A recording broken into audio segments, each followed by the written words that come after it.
How to explain how babies are made.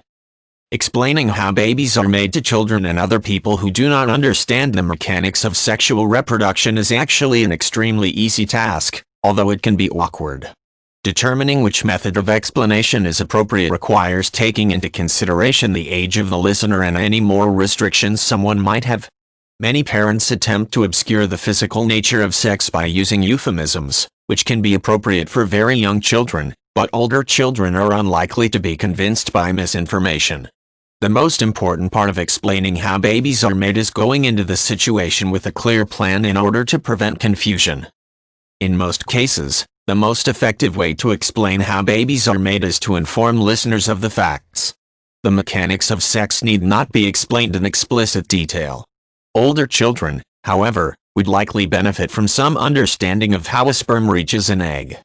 Younger children might be satisfied with an explanation that includes an egg growing in a woman's tummy. Some people who do not believe in accurately conveying to others how babies are made find that euphemisms and metaphors, such as the traditional birds and the bees talk, is a better approach. Usually, these explanations explain the same processes but obscure the mechanics. Often, though, the intended picture to be given at the end is that mothers have a place where babies grow, which is the same as the more explicit model. Many parents find that a book read together can help guide the discussion.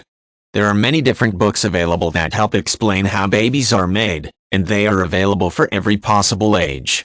Between a book and a parent, most children receive a satisfactory understanding of how babies are made.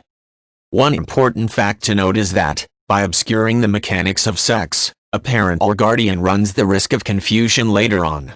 By explaining the situation factually to begin with while leaving out unnecessary details, the teacher sets up the right foundation for later knowledge.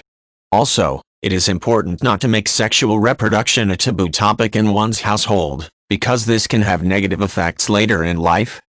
For example, children who do not understand the very basics of what constitutes sexual interactions can be easily taken advantage of.